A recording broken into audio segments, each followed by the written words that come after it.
Nakwambia hii shika sana. Shika, wengi huwa mnataka vitendo kabla ya maneno. Kumbuka maneno yanajenga kuliko chochote. Cha kwanza, tamaa mbaya. Cha pili, epuka shortcut katika maisha yako. Swala linalohusisha pesa ni swala ambalo linahitaji mlolongo mrefu sana sana. Kwa hiyo ukiona pesa zinataka kuja kwako kwa mlolongo mfupi, shortcut ambazo hazieleweki, shtuka hapo. Shtuka. Na ukiona hutaki kushtuka, basi wewe umejiandaa kwa lolote, kwa chochote. Nakwambia hivi kwa sababu kuna story moja hivi nataka nikugee. Isikilize kwa umakini. Kuna mwanaume na mwanamke walikuwa ni wanandoa wawili walikuwa wameoana. Walipokuwa wameoana bwana, walikuwa ni maskini, wana maisha magumu. Walikuwa wamebarikiwa kupata mtoto mmoja. Sasa one day yule mwanamke kwenye purukushani akakutana na rafiki yake tu mitandaoni huko. Na rafiki yake ambaye ameachana muda mrefu sana. Baada ya kukutana naye wakaongea nini, wakachatting na nini, yule rafiki yake alikuwa akajipata. Kwa hiyo huyu mwenzake ambaye alikuwa kaolewa na mtu ana pesa na wanaishi maisha ya kimaskini, akaamua kumwambia rafiki yake, mimi napitia maisha gani. Rafiki yake akamshauri akamwambia, siku moja na kualika kwangu uje na mume wako mshereke kidogo, nina party. Sawa, imefika hiyo siku kama ada ilivyo, wakanyoka na mume wake mpaka kwa rafiki yake.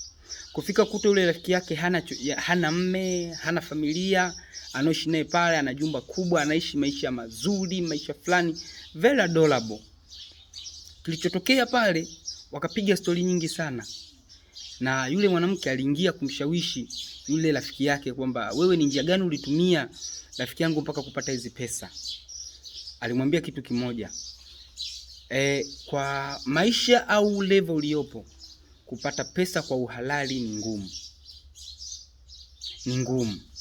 Kwa hiyo ikiwa unazihitaji hizo pesa kwa maisha na level uliopo, tutumie shortcut. Are you ready? Upo tayari? Rafiki yake alikubali pasipo kufikiria wala kujua hii kwamba shortcut inaponza sana.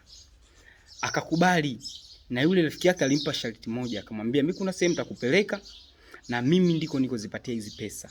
So akampeleka ile sehemu, akamwambia kabla ya ongea na mume wako mkubaliane. Akamshirikisha mume wake. Baada ya kumshirikisha mume wake alivyosikia swala la pesa na ikapitia maisha magumu, ikabidi akubali kwamba I'm ready for that, let's do it. Wameenda mpaka kwa yule mtaalamu wao, walikuwa wanasetia mambo na mipango. Kufika kule wakakutana na masharti kwamba inatakiwa wamtoe mtoto wao mmoja huyo aliye naye. Inatakiwa wamtoe huyo mtoto aliye naye. Kwa hiyo mpaka kufika hapo, angalia hiyo shortcut ilivyowapeleka mpaka kufika hapo walipofika. Ni kitu ambacho kwa wewe mwenye mtoto, kwa wewe mwenye familia, kwa wewe mwenye mji na umebarikiwa mtoto mmoja, ni kitu ambacho nadhani unanielewa. Ni kitu fulani very sensitive. Kwa hiyo hii ni part 1 tu.